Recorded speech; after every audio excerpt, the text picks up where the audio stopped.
बिस्मिल्लाहिर्रहमानिर्रहीम। अस्सलाम वालेकुम। कैपिटल टॉक में खुश आमदेद। 31 जनवरी गुजर गई। बिलावल साहब भी कहते थे कि लिखवा लें कि 31 जनवरी तक हुकूमत चली जाएगी। मरियम साहबा तो कहती थी 31 जनवरी से पहले ही चली जाएगी, लेकिन हुकूमत नहीं गई। और अब जो अपोजिशन इत्तेहाद PDM की पार्टियों के सरबराहों का इजलास होगा 4 फरवरी को, उसमें फ़ैसला किया जाएगा कि लॉन्ग मार्च करना है या तहरीक अदम एतमाद लेके आनी है। और वज़ीर आज़म इमरान खान साहब जो हैं वो 31 जनवरी की डेडलाइन गुजरने के बाद 1 फरवरी को वो लोगों की टेलीफोन कॉलें सुन रहे थे और उनके सवाल सुन के उनको जवाब दे रहे थे। ये वो काम है, जब 1990 में नवाज़ शरीफ साहब वज़ीर आज़म बने थे तो वो जो 2.5-3 साल का उनका दौरे हुकूमत था, तो उसमें नवाज़ शरीफ साहब ने ये काम शुरू किया था। वो लोगों की टेलीफोन कॉलें सुनते थे, उनके मसाइल सुनते थे और मसाइल हल करने के अहकामात जारी करते थे। वही काम अब इमरान खान साहब कर रहे हैं। तो क्या इमरान खान साहब की पॉलिसियाँ वही हैं जो नवाज़ शरीफ साहब की थी? और कुछ और मामला हैं, इस पर बात करते हैं। हमारे साथ मौजूद हैं सेनेटर वलीद इकबाल साहब, जो कि तहरीक इंसाफ के रहनुमा और सेनेट की डिफेंस कमेटी के सरबराह भी हैं। जनाब सेनेटर मुस्तफ़ा नवाज़ खोखर साहब, चेयरमैन है human rights committee of senate of Pakistan. और बैरिस्टर मोहसिन शाहनवाज रांझा साहब, मुस्लिम लीग नून के रहनुमा और साबिक वज़ीर हैं। सबसे पहले ज़रा सुनते हैं कि अपोजिशन के मुख्तलिफ रहनुमा, ख्वाह मौलाना फजलुर रहमान थे या मरियम साहबा थी या बिलावल साहब थे, वो कितने पुरएतमाद थे जनवरी में तब्दीली के बारे में? अब तहरीक चल पड़ी है, हम इनको दिसंबर देखने नहीं देंगे। जनवरी के आखिर में या फरवरी के अवाइल में इस्लामाबाद की तरफ पूरी कौम मार्च करेगी और पार्लियामेंट के इस्तीफे हम अपने साथ लेकर जाएंगे। 31 जनवरी तक हुकूमत मुस्ताफ़ी हो जाए। अगर 31 जनवरी तक हुकूमत मुस्ताफ़ी नहीं होती तो फिर सरबराही इजलास 1 फरवरी को इस्लामाबाद के लिए लॉन्ग मार्च का ऐलान कर देगा। जिस तरह हुकूमत घबरा गई है, मैं तो ये समझ रही हूँ कि ये शायद जनवरी से बहुत पहले चलती बने। अब इनके जाने का वक्त आ गया है। ये जनवरी तक के मेहमान हैं। इस्लामाबाद में बैठा हुआ हुकूमत जनवरी तक का ये मेहमान है। अब लिख लो, गारंटी ले लो, जनवरी में हम इमरान को खुदाफिज कह रहे हैं। खुदाफिज। तो खुदाफिज तो नहीं हो सका, अभी तक तो नहीं हो सका। वलीद इकबाल साहब, अब जो अपोजिशन है वो उसकी जो जनवरी की डेडलाइन है गुजर गई है, लेकिन इसके बावजूद वो बड़े मुतमिन नज़र आ रहे हैं। कौमी असम्बली के इजलास में भी उन्होंने बड़ा हंगामा किया है और एक तब्दीली नज़र आ रही है मौलाना फजलुर रहमान के लबो लहजे में भी। और इमरान खान साहब के बारे में पहले वो कहते थे कि असल निशाना आप नहीं है, आपको लाने वाले हैं। अब मौलाना साहब कहते हैं कि नहीं, हमारा इस्टेब्लिशमेंट से कोई झगड़ा नहीं है, हमारा असल टारगेट इमरान खान है। ये क्या तब्दीली आई है? नहीं, ये मौलाना साहब जो इरशाद फरमा रहे हैं इसका तो वो खुद ही जवाब देंगे, लेकिन जो आपके सामने है वो सबके सामने है। और मेरे ख्याल मेरे एक साथी ने ही कहा था कि ये इस्तीफ़े जो हैं, सबसे पहले ये तो लतीफ़े बन गए। दूसरा ये कि आई थिंक उसमें बहुत बड़ा एक, मैं अपना मेरा जो असेसमेंट है एज ए पॉलिटिकल एक्टिविस्ट, कि वो जो लाहौर का एक जलसा था जिसका कहा जाता था कि जी वो गेम चेंजर होगा, वो एक तरह का लोन रेंजर किस्म का जलसा हुआ। वो आर कर या पार कर वाली बात जो थी वो तो उसी तरह हो गई जिस तरह मिर्ज़ा गालिब ने कहा था, कोई मेरे दिल से पूछे तेरे तीरे नीम कश को, ये खलिश कहाँ से होती जो जिगर से पार होता। तो वो आर पार हुआ कुछ नहीं। मैं अपने तई ये भी समझता हूँ, बिल्कुल सच्ची बात है, कि PPP जो थी उसने कभी भी रिज़ाइन करनी है, तो उनकी कभी भी रिज़ाइन करने की नहीं थी। मौलाना साहब का एक ये वो खुद फरेबी और खुशफहमी ज़रूर हो, वो खुद उनके सिस्टम में इस तरह के स्टेक्स नहीं हैं। इनके तो PPP के तो हैं, आपके सामने हैं, सिंध में उनकी हुकूमत है। और मरियम नवाज़ साहिबा के भी उस तरह से ज़ाती स्टेक्स नहीं है, लेकिन उनकी पार्टी में जब ये थोड़ा बहुत एक कोई माइलस्टोन आया था, जब कोई फ़ैसला बदला था या कोई बात हुई थी कि ये इस्तीफ़े जो हैं अब उसके बारे में वो होल्ड पे चला गया है फ़ैसला, तो जो सारे तज्ज़िये अगले दिन अखबार में आए हुए थे वो यही थे कि जी बड़ा सुख का सांस जो है लिया है, बड़ी वो एक लहर दौड़ी है खुशी की PMLN के MPAs और MNAs में। उसके साथ साथ ये भी अगर आप देखें कि PDM का प्लेटफॉर्म है और फिर इसमें इस तरह की वो हर एक की अपनी अपनी आइडियोलॉजी है। अचक सही साहब क्या उल्टी सीधी बातें करते रहे, लाहौर में जाके पंजाबियों की बेइज्जती, सिंध में जाके उर्दू स्पीकिंग की बेइज्जती, कोयटे में जाके कहते हैं कि ड्यूरैंड लाइन हमारा फ्रंटियर नहीं है, ये बाढ़ जिसम बनाई है जो उस बॉर्डर पे उसको गिराओ जिसमें इतने लोग शहीद हुए हैं, और जो स्मगलिंग को रोकती है, जो दहशतगर्दी को रोकती है। देखिए ना ये सारी बातें सारी ठीक है, तो ये तो जो था ये तो नविश्ता दीवार कहते हैं उसको, जिसको राइटिंग ऑन द वॉल, ठीक है, तो ये वो है।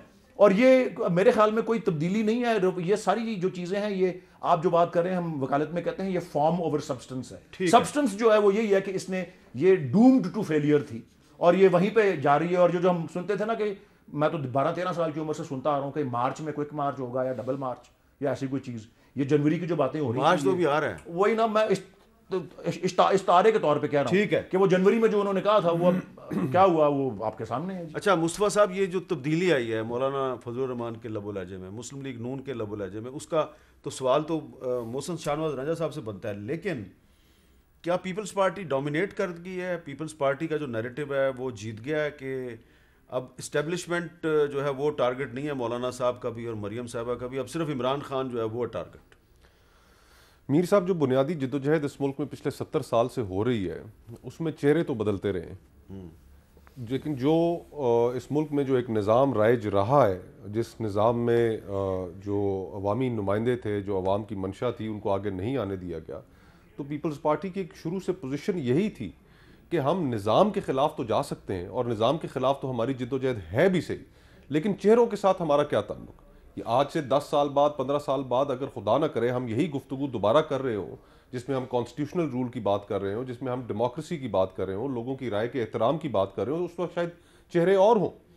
तो हम इसमें एक फोकस्ड डिबेट हमारा होना चाहिए, और उसमें ये जो हाइब्रिड रजीम है, इस हाइब्रिड रजीम का कॉन्स्टिट्यूशन में, आइन में कोई तसव्वुर नहीं है। जिस तरीके से इस वक्त मुल्क में मामलात चलाए जा रहे हैं, जो मीडिया फ्रीडम्स का हाल है, कोई जर्नलिस्ट कोई प्रोग्राम के अंदर खुलकर बात नहीं हो सकती, बात करें तो प्रोग्राम बंद हो जाते हैं।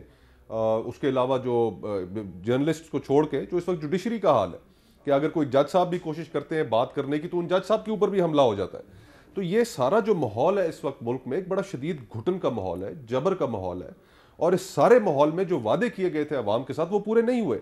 2.5 साल गुजर चुके हैं और इन 2.5 सालों में अवाम को अगर कोई रिलीफ मिला हो तो आप बता दें। कल वज़ीर आज़म साहब ने एक ट्वीट की और उन्होंने कहा कि मुबारक हो कौम को, जनवरी के अंदर इन्फ्लेशन बड़ी कम हो गई। इन पिछले 2.5 सालों में जो अवाम के साथ हो चुकी है, और जब कल वो, मैं तो हैरान हूं कि कल जब वो ट्वीट कर रहे थे और साथ ही साथ शाम को पेट्रोल की कीमत बढ़ाई जा रही थी, यानी कि एक तरफ आप कहते हैं कि महंगाई कम हो रही है लेकिन पेट्रोल की कीमत ऊपर जा रही है, आप कहते हैं महंगाई कम हो रही है लेकिन बिजली सार्फिन के लिए 2 रुपया फी यूनिट महंगी हो रही है। तो जो महंगाई का जो सैलाब है, एक आम आदमी की जो जिंदगी है, एक तनख्वाहदार तबके की जो जिंदगी है, वो जितनी इस 2.5 सालों में मुतासिर हुई है, हुकूमत बता दे कहीं पे कारकर्दगी हो। तो जब आप इन सारी चीज़ों को इकट्ठा करें, अवाम अपनी जगह परेशान, आइनी और आपकी इंसानी हकूक, जो आपकी कॉन्स्टिट्यूशनल गारंटीज़ हैं, उनकी वो धजियाँ बिखेरी जा रही हैं, तो ये हुकूमत ज़्यादा अरसा चल तो नहीं सकती। अच्छा, ये सारी बात की है मोहसिन साहब, मुस्तफ़ा साहब ने, अगर इतने अवाम के मसाइल हैं, इतने मसाइल हैं और लोग इतने तंग हैं, तो उसके बावजूद फिर जो ये 31 जनवरी तक बिलावल साहब भी कह रहे थे और मरियम साहबा भी कह रही थी कि जी इससे पहले पहले काम हो जाएगा, वो काम क्यों नहीं हुआ? क्यों फेल हो गया आप सब? देखिए, फेल कभी को मेरे ख्याल से अभी ड्रॉप सी नहीं हुआ। इस जो डेडलाइन नहीं देनी चाहिए थी ना कि 31 जनवरी से पहले ये हो जाएगा, ये हो जाएगा। हामिद साहब, सियासत में आप डेडलाइंस देते रहते हैं आपके वर्कर्स को चार्ज रखने के लिए, अपने वर्कर्स को वार्म अप करने के लिए आप ज़रूर डेडलाइन देते हैं, और हम खुद देते हैं। हम कहते हैं नहीं, हमने कभी अपने वर्कर को नाउम्मीद नहीं होने दिया। हम अपने हल्के में अगर उसका काम नहीं हो रहा उसकी, क्योंकि अब अपोजिशन में, वहाँ पे भी उसको ये कहते हैं यार कोई नहीं, बात कल हो जाएगा, परसों, दिलासा, तसल्ली, और उसका ताकि वो वार्म अप रहे और वो जोश में रहे और वल्वले के साथ अपना काम करता रहे। क्योंकि अब लोगों को अगर आप कहना कि हमने 2-2.5 साल इधर ही करना है, लोग वैसे ही मदम पड़ जाएंगे। हम कहेंगे 2-2.5 साल, इसका मतलब है इसी गवर्नमेंट के साथ हम गुजारा करें और ये सारा कुछ बर्दाश्त करते रहें, जो जुल्म और जबर हम पे उतर है आप इसके लिए बोलेंगे नहीं, आप इस पर बात नहीं करेंगे, आप बाहर नहीं निकलेंगे, आप सड़कों पे नहीं आएंगे। अवाम देखना चाहती है हमें ये सब कुछ करते हुए। अगर हम ये नहीं करेंगे, अब आप लॉन्ग मार्च की तरफ जा रहे हैं या तहरीक एतमाद की तरफ जा रहे हैं? देखिए, सियासत जो है ना, ये आर्ट ऑफ पॉसिबल है। इसमें हर ऑप्शन जो होती है वो ऑन द टेबल जो होती है उसको कंसिडर किया जाता है। आउट ऑफ द पार्लियामेंट भी है, विद इन द पार्लियामेंट भी है, और दोनों ऑप्शन जो है उसको हम कंसिडर करेंगे। देखिए इस मुल्क में क्या है, इस मुल्क में कॉन्स्टिट्यूशनल क्राइसिस है। इस मुल्क में आपके मामनीन खसूसी और जो मशीरान है वो हुकूमत चला रहे हैं, जो आवाम से वोट लेके नहीं आए हुए वो इस वक्त सवार हैं इस इक़्तिदार के घोड़े पे, और वो 22 करोड़ आवाम के फैसले कर रहे हैं जिन्होंने एक वोट भी नहीं लिया हुआ। अच्छा, ये एक बड़ा अहम सवाल है वलीद इकबाल साहब कि बाबर अवान साहब जो हैं वो अभी तक इलेक्टेड नहीं है, ना सेनेटर हैं ना MNA हैं, और अली मोहम्मद खान साहब जो इलेक्टेड हैं और वज़ीर पार्लिमानी अमूर हैं, वज़ीर ममलकत बराए पार्लिमानी अमूर हैं, कौमी असम्बली के इजलास में बिल वो नहीं पेश करते, बाबर अवान साहब पेश करते हैं। ये क्या चक्कर है? नहीं जी, वो तो आइन के मुताबिक ही हो रहा है जो हो रहा है। अब ये इस्लामाबाद हाई कोर्ट का जो अभी फ़ैसला भी आया है उसमें कुछ इंतज़ामी इख्तियारात के हवाले से उन्होंने तशरीह की है, लेकिन जो असम्बली में या हाउसेस ऑफ पार्लियामेंट में, और वैसे मैं इसका मखसूस जवाब भी आपको दे दूँ कि अली मोहम्मद खान साहब जो आज सारा दिन बहुत कुछ, अभी भी आपके प्रोग्राम पे आने से पहले तक भी सेनेट का सेशन चल रहा था तो वो उधर संभाल रहे थे उसको, क्योंकि वो भी बहुत से सवालात के जवाब जब देने होते हैं तो अगर मिनिस्टर कंसर्न ना अवेलेबल हो तो पार्लिमानी अमूर के वज़ीर का ही वो ड्यूटी होती है कि वो इसका जो है वो जवाब दें। अच्छा, बहरहाल उसके अलावा देखें इस बात के ऊपर भी देखें, अगर कानून और आइन की बात करनी है तो मोहसिन साहब के हवाले से भी और आपके नाज़रीन के लिए भी ये भी मैं अर्ज़ कर दूँ कि इसको आइनी तौर पे और कानूनी तौर पे हमारी आला तरीन अदालतों ने भी कोई ऐब नहीं समझा कि अगर कोई मुशीर है या कोई खुसूसी मुआवन है, क्योंकि उसको भी कोर्ट्स ने ये एक्सप्लेन किया है कि जी वज़ीर आज़म अपने निज़ाम हुकूमत को अकेले तो चला नहीं सकते, उनको लोग चाहिए। ठीक है, इलेक्टेड लोग भी हों और सवाल पैदा नॉन होता है इलेक्टेड भी कि हों। इतनी बड़ी पार्टी है, इतने MNAs हैं PTI के, तो उनमें कोई इस काबिल नहीं है कि वो काम कर सके जो बाबर अवान साहब कर रहे हैं। नहीं, लेकिन बात एक तो ये है कि जी वंस अगेन 5 मुशीरान का तो आइन ने दिया हुआ है, वो उनमें से एक हैं, और मैंने अर्ज़ किया कि जो उनके मुआविन वज़ीर हैं, वज़ीर मुमलिकत, वो सेनेट में थे, तो इसमें कोई आइनी कदगन या पाबंदी तो नहीं है, तो वो ऐसी कोई बात नहीं है। लेकिन मैंने जब लिस्ट देखी है कैबिनेट की, उसमें ज़्यादा अक्सरियत तो इलेक्टेड लोगों की ही है, कम लोग हैं SAPM, कम लोग हैं मुशीर जो। आप कुछ कहना चाह रहे हैं? मैं ये कह रहा हूँ, देखिए ये तो एक है ना, मैं क्या आज आप देखें, मैंने सुना है कि प्रोसिक्यूटर जनरल नैब की जो एक्सटेंशन देने की कोशिश की जा रही है वो भी थ्रू ऑर्डिनेंस देने की कोशिश की जा रही है। अब मुझे ये बताएं, इतना तो मेरे ख्याल से जो ये वही काम है ना जो आप करते थे। देखे ना, नवाज शरीफ साहब जो है वो टेलीफोन कॉलें सुनते थे लोगों की, इमरान खान साहब भी सुन रहे हैं, नवाज शरीफ साहब और शाहिद खान साहब की हुकूमत में ऑर्डिनेंस चलते थे, और अब भी वही काम हो रहा है। सर अगर तो नया पाकिस्तान इन्होंने पुराने पाकिस्तान की तरह चलाना तो फिर हमें मान ले उस्ताद, हम इनको प्रशिगिरदी में ले लेते हैं। अच्छा, एक सवाल आपसे ये है मुस्तफा नवाज खोखर साहब कि सेनेट का जो इलेक्शन है इसमें अब आज जो डेवलपमेंट्स हुई हैं, काफ लीग और PTI के मामला तय हो गए हैं, और कामिल अली आगा साहब जो हैं वो काफ लीग और PTI के मुश्तरका सेनेट के उम्मीदवार हैं, तो अगर सेनेट के इलेक्शन में PTI को कोई अपसेट नहीं होता तो सेनेट के इलेक्शन के बाद ये हुकूमत मज़ीद मजबूत नहीं हो जाएगी?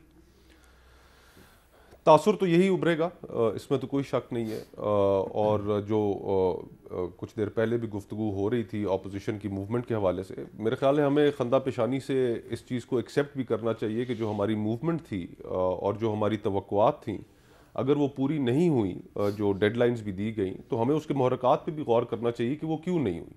जो हमारे अंदाजे थे, जो हमारी सियासी हिकमत अमली थी, उसमें क्या कमज़ोरियाँ रहीं, उनको एक बैठ कर एक ओपन हार्टेड तरीके से उसको एनालाइज करना चाहिए। 4 तारीख को PDM के सरबराहान की मीटिंग है, उसके अंदर ये तमाम चीज़ें, ये मौज़ूआत डिस्कस होंगे। लेकिन जहाँ तक सेनेट इलेक्शन का ताल्लुक है हामिद भाई, उसके अंदर एक ऐसी चीज़ है जो एक पोटेंशली अपसेट जहाँ से हो सकता है। हम दूर से बैठे देखते हैं, सुनते हैं कि PTI के अंदर भी अपने कई उम्मीदवारान और मुतवक्का उम्मीदवारान के बारे में इनके मेंबरान के अंदर बहुत इर्ताश है। इनके अपने मेंबरान खुश नहीं है। आपके इल्म में है 50-50 करोड़ रुपए बांटे गए अभी MNAs में कि वो कहीं इधर से उधर ना हो जाए।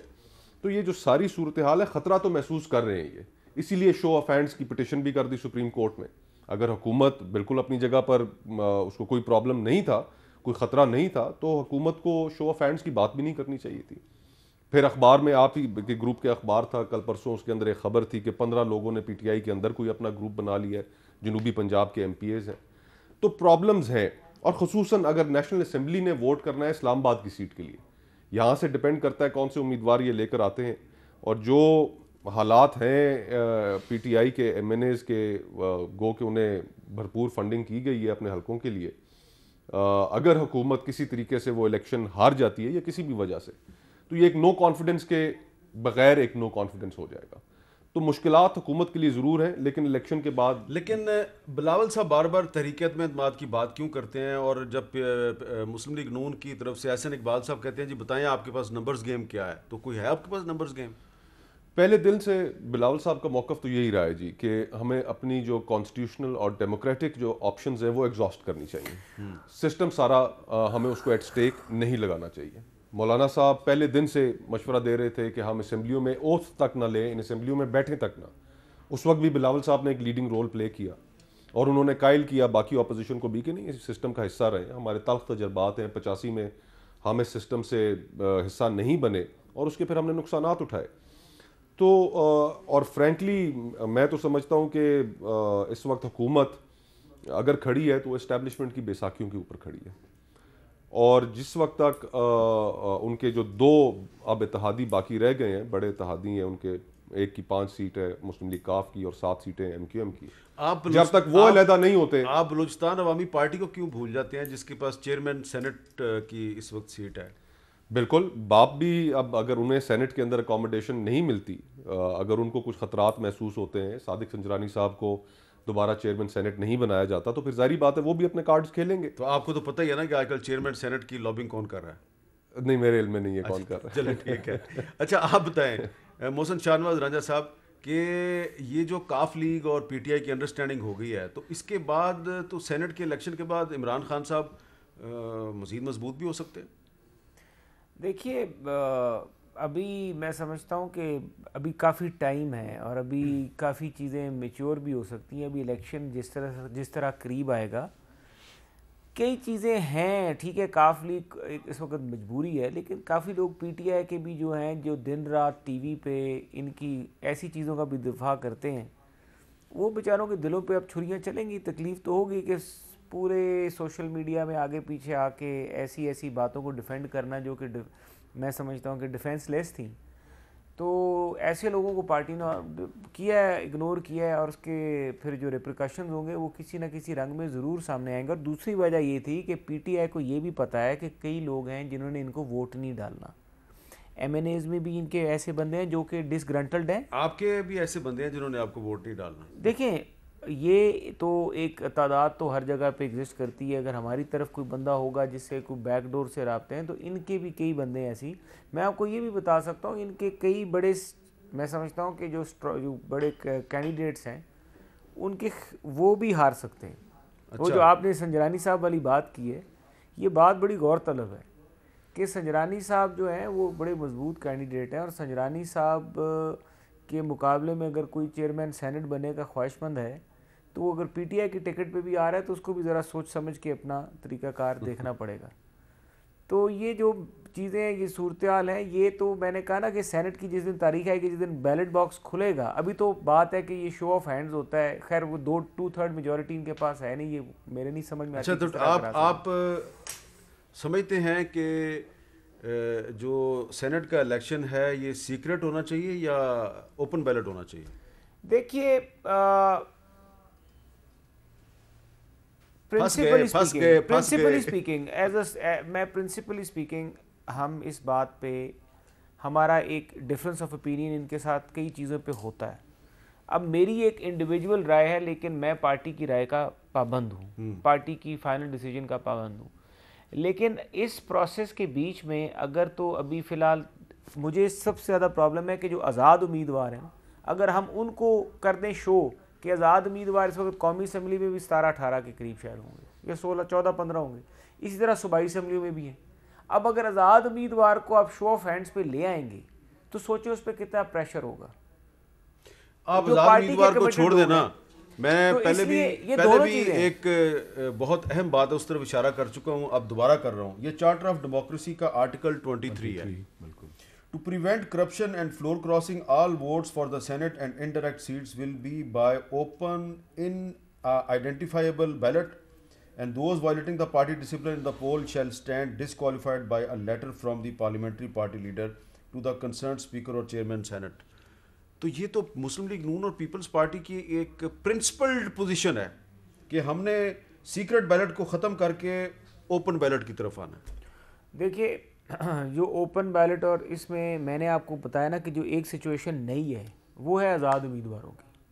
अब मुझे ये बताएं कि हम अगर अपने आज़ाद उम्मीदवारों को कहते हैं कि आप हाथ कर दें आज़ाद उम्मीदवार पे इस वक्त जिस प्रोसेस में से गुजर रहा है, चलो पार्टी के जो टिकट्स पे लोग इलेक्ट होके आए वो तो डिफेक्शन में आ जाएंगे, आज़ाद उम्मीदवारों पे तो डिफेक्शन का क्लॉज नहीं आएगा, वो उन पे कितना प्रेशर बिल्डअप होगा। वैसे डेमोक्रेसीज के बीच में आज़ाद हमने डाला से आमतौर पे जाता हुकूमत की तरफ ही है। देखिए हुकूमत की तरफ भी जाता है। मैंने आपको बताई है ना एक सूरत, एक मैंने प्रोपोजिशन आपके आगे पेश की है कि सेनेट के चेयरमैन बनने के जो सेनेट के चेयरमैन का जो इलेक्शन होगा, उस इलेक्शन से पहले सेनेट का होगा इलेक्शन, उसमें चेयरमैन, ये इलेक्शन सेनेट के चेयरमैन का है बेसिकली, ये सेनेट का नहीं, इसमें कुछ ना कुछ ऐसी चीजें भी हैं। ये आप कह रहे हैं कि ये असल में चेयरमैन सेनेट का इलेक्शन है ये चेयरमैन और सेनेट का पीटीआई जो है वो अगर अपना चेयरमैन सेनेट लेके आएगी तो फिर जो बीएपी का चेयरमैन सेनेट है शायद वो और उनके साथी जो है वो पीटीआई का साथ ना दें। आप ये कह रहे हैं? मैं ये आपको बताने की वही मैं भी ये कह रहा हूँ कि इसमें ये सूरत हाल होगी, क्योंकि अगर पीटीआई और उनका अलायंस, पीटीआई ने क्यू के साथ इसीलिए अलायंस किया है कि वो अगर इनको कोई डेंट कॉज हो तो उसको कवर कर लें, और अगर वो डेंट नहीं अगर वो उसको कवर नहीं कर पाते, उनको ये सोचना पड़ेगा। और शो ऑफ हैंड्स वो इसलिए चाह रहे हैं क्योंकि उनको पता है कि इनके काफी लोगों ने चेयरमैन सेनेट वाला वोट ये वलीद इकबाल साहब से पूछते हैं कि शो ऑफ हैंड्स क्यों चाहते हैं, ये एक वक्फे के बाद।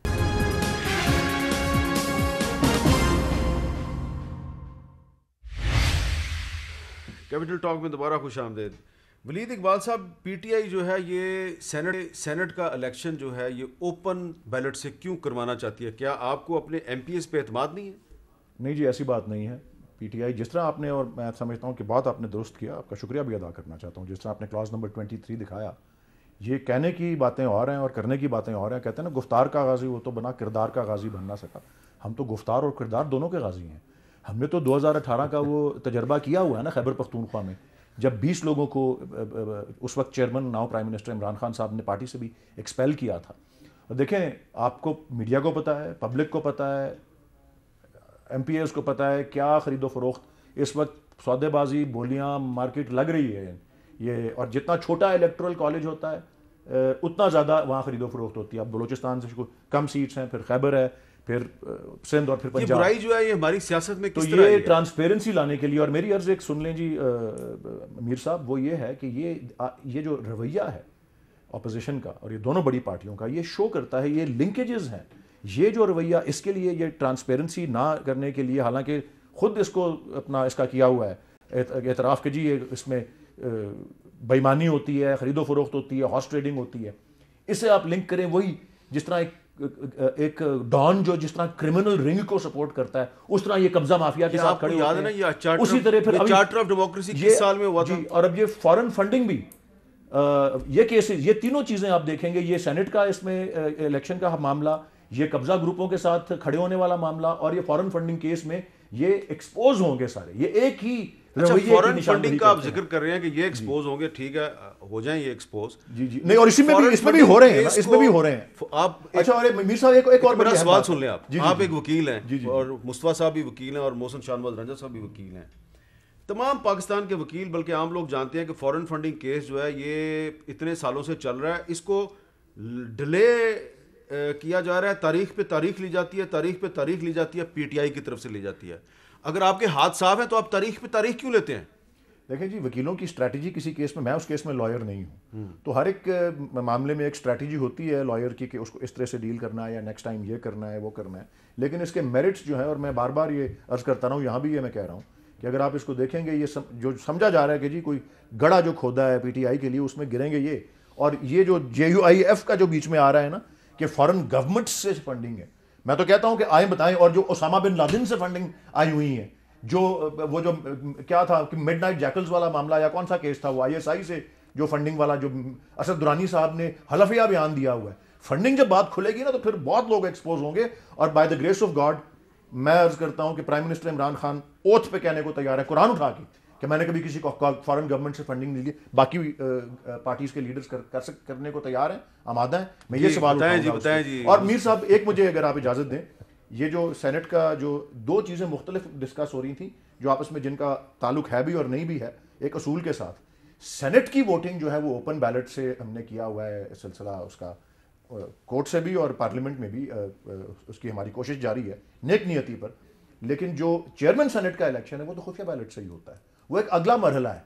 तो जब सेनेटर्स इलेक्ट हो जाएंगे तो उसके बाद तयन होगा कि किसने बनना है चेयरमैन सेनेट। तो वो तो एक थोड़ा सा, तो चेयरमैन सेनेट जो है वो खुफिया बैलेट से हो और सेनेट का इलेक्शन प्रोविजन है उसमें ओपन बैलेट से। वो है ओपन बैलेट। तो कंट्राडिक्शन है बहुत बड़ी। नहीं, वो ऐसी दो वो आइन में उनकी ट्रीटमेंट मुख्तलिफ। अच्छा जी, ये बताएं जी कि ये जो फॉरेन फंडिंग केस है इसमें पीपल्स पार्टी और मुस्लिम लीग नून जो है उनका ख्याल है कि ये दोनों फंसने वाली हैं। अगर इनका ख्याल है जी तो हमारे पास तो छुपाने के लिए कुछ है नहीं। इन्होंने अभी रिसेंटली अपने दिफा में इन्होंने ये कहा जी कि हम अपने दिफा में ये कह रहे हैं कि इनको भी चेक करें। तो हमें चेक कर ले, हमें तो कोई एतराज़ नहीं है। जो डिटेल्स हमसे मांगेगा इलेक्शन कमीशन हम देंगे, हमने दी भी हैं और देते भी रहेंगे। इनकी सूरत हाल इसलिए मुख्तलिफ है कि पिछले 6 सालों से इनका ये केस चल रहा है। ये केस दायर किया इनकी अपने पार्टी के एक अहम रहनुमा ने, जो इंसाइडर थे, जिनको तमाम तर ट्रांजैक्शंस का इल्म था। वो रिकॉर्ड, वो प्रूफ लेकर आए। उन्होंने अमेरिका से हासिल किया, उन्होंने दीगर ममालिक से हासिल किया, वो साथ अपनी पिटिशन के लगाए। स्टेट बैंक से रिपोर्ट्स आई कि जी इन अकाउंट्स के अंदर बाहर से रकूम आई है, अनडिनाइबल प्रूफ है। और उसके बावजूद तारीख पे तारीख आपने ठीक कहा, और फिर हाई कोर्ट चले जाते हैं, कभी कौन सी अदालत में कि जाके वहां से स्टे ले आते हैं कि जी कि ये मुकदमा आगे चल ना सके। अगर इनके पास छुपाने के लिए कुछ नहीं है तो ये बैरी स्नैप्स कौन है? ये वो लोग कौन है जिन्होंने बाहर से इनको पैसे भेजे? ये इंदर स्वराज साहब कौन है जिन्होंने इनके अकाउंट्स में पैसे भेजे? तो एक बहुत बड़ी चीज है जिसकी पर्दादारी है। और उसका दिफा क्या है? वही कि पीपल्स पार्टी से पूछ लें, नून से पूछ लें। हमारे पास जो कुछ भी है हम अपना रिकॉर्ड इलेक्शन कमीशन को देने को तैयार हैं, दिया भी है। जहां तक सेनेट इलेक्शंस का ताल्लुक है हामिद भाई, इसमें एक आईनी पोजीशन है और एक मॉरल पोजीशन है। कॉन्स्टिट्यूशन हमारा बड़ा क्लियर है, आर्टिकल 226 2 to 6 कि all elections except for the elections of the prime minister and the chief minister, बाकी सारे इलेक्शंस जो है वो सीक्रेट बैलेट से होंगे। अब अगर इस सूरत हाल को तब्दील करना है तो उसके लिए एक आईनी तरमीम की जरूरत है। हुकूमत के पास क्या नंबर्स हैं आईनी तरमीम के लिए? इनके पास नंबर्स नहीं है। अगर कॉन्स्टिट्यूशनल अमेंडमेंट तो आईनी तरमीम नहीं होगी, आईनी तरमीम नहीं हो सकती, हुकूमत के पास नंबर्स ही नहीं है। जहां तक मॉरल आर्ग्यूमेंट का ताल्लुक है तो मॉरल आर्ग्यूमेंट अपनी जगह में उसमें वजन है कि हर इलेक्शन में जब भी सेनेट का होता है बड़े बड़े इल्ज़ामात लगते हैं और ख़रीदो फरोख्त के इल्ज़ामात लगते हैं, जो किसी भी तरीके से एक जमहूरी कल्चर के लिए अच्छा एक तासुर उससे नहीं जाता। उसको कर्ब करना चाहिए, उसको किस तरीके से और उसके ऊपर मज़ीद कानून साजी की जाती है वो भी करनी चाहिए। तो ये उसके ऊपर एक सूरत हाल है। जहाँ तक मेरे भाई जिक्र कर रहे थे गुफ्तार के गाजी और किरदार के गाजी का, इन्होंने जिक्र किया, अल्लामा साहब के अशार हैं, तो फिर हम ज़रा तवज्जो इनकी भी दिलाना चाहते हैं कि अगर गुफ्तार के गाजी ये नहीं थे, किरदार के गाजी हैं, तो फिर ये 50 लाख घर कहाँ गए? ये 1 करोड़ नौकरी का वादा कहाँ गया?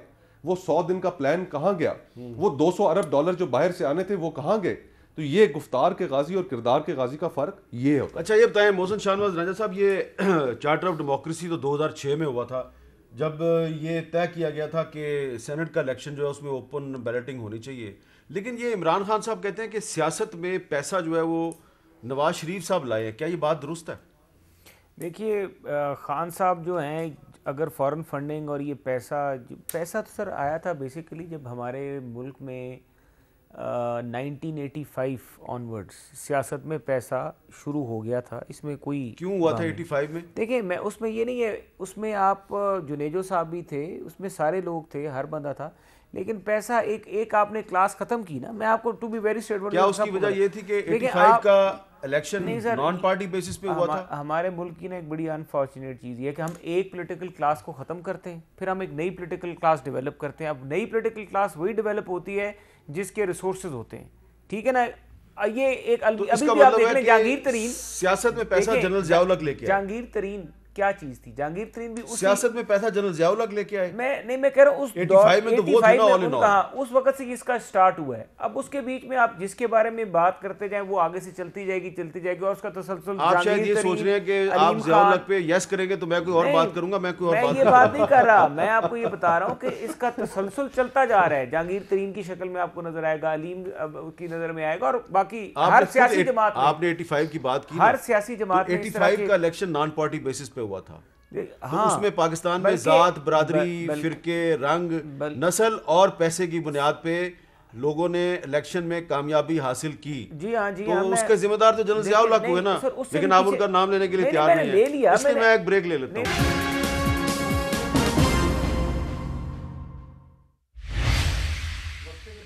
कैपिटल टॉक में दोबारा खुशामदीद। वक्फे से पहले मोहसिन शाहनवाज रांझा साहब कुछ कहना चाह रहे थे जी, आप कह रहे थे अयूब खान साहब के दौर में कुछ हुआ था। अयूब खान साहब के दौर में बेसिक डेमोक्रेसीज का सिस्टम था सर। जो अबीडो और जो अकाउंटेबिलिटी का पहला कानून बना था ना, जिसको अबीडो कहते थे, वो अबीडो जो शुरू हुआ था वो अयूब खान साहब के दौर से डिस्क्वालिफिकेशन का पहला कानून एब्डो नहीं था सर। एब्डो नहीं था, परोडा था, परोडा सर। नहीं, मैं करप्शन की बात, परोडा एब्डो अयूब खान साहब को मंजूर करवाया गया था 14 अगस्त 1949 by prime minister Liaquat Ali Khan. History हमारी दुरुस्त होनी चाहिए। वो मैं करप्शन पे बात करूं, एब्डो जो था वो अयूब खान साहब के दौर में आया था। हाँ। करप्शन से रिलेटेड परोडा, सर मैं परोडा की तो बात ही नहीं कर रहा ना। परोडा भी जो है वो यही था। आप डिस्क्वालिफिकेशन पे जा रहे हैं, मैं करप्शन की बात कर रहा हूं। तो वो करप्शन पे इल्जाम लगे थे। आर्गुमेंट ये था कि परोडा में चीफ मिनिस्टर सिंध को करप्शन के इल्जाम में फारिग कर दिया था लियाकत अली खान साहब ने।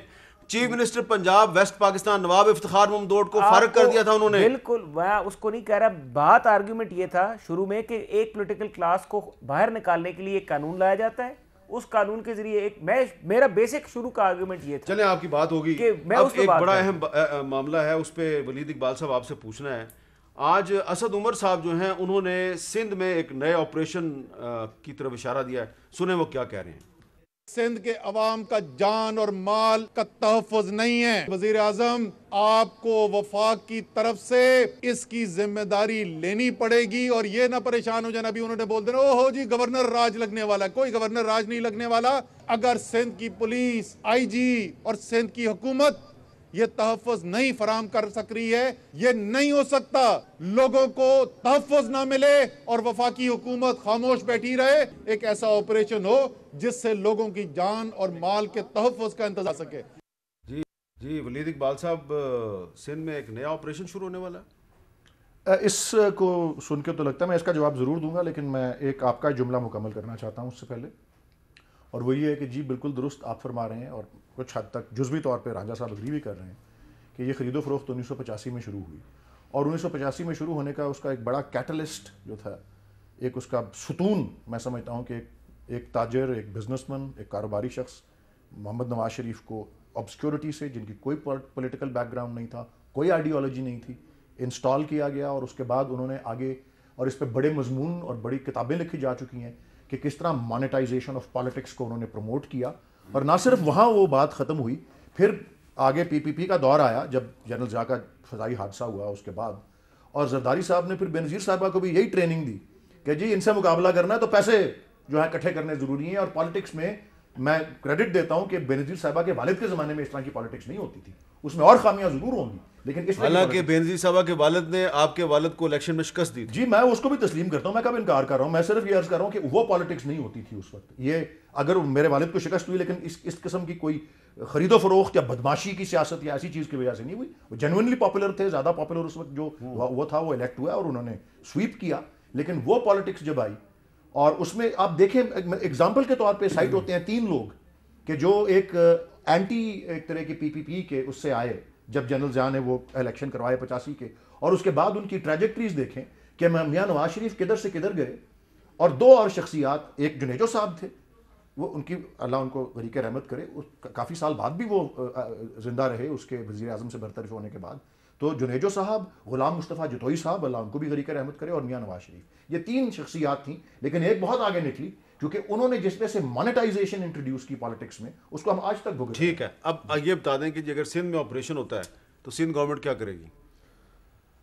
ऑपरेशन अगर होता है, मुझे सिर्फ इनकी एक स्टेटमेंट है, और आई डोंट नो कि किन किन स्टेटमेंट्स पे वज़रा वैसे बयान देते रहते हैं। जी वैसे कानून और आइन के मुताबिक कार्रवाई होगी, जो भी वहाँ होगी, उसकी तरदीद भी आ जाती है। और फिर अगर कोई भी चीज़ कानून और आइन का जहाँ तक तल्लुक है, जितना उसके ऊपर पिछले 2.5 सालों में अमल हुआ है, लेकिन अगर उसकी बुनियाद बनाते हैं लॉ एंड ऑर्डर सिचुएशन, तो लॉ एंड ऑर्डर सिचुएशन और अवाम के जानो माल का तहफ़्फ़ुज़ और उनको इंसाफ देना, तो फिर हम भी ये पूछने पे हक बजानिब होंगे कि आपने बड़े दावे किए थे कि आप सानिया साहिवाल के ऊपर एक ट्रांसपेरेंट इंक्वायरी करेंगे।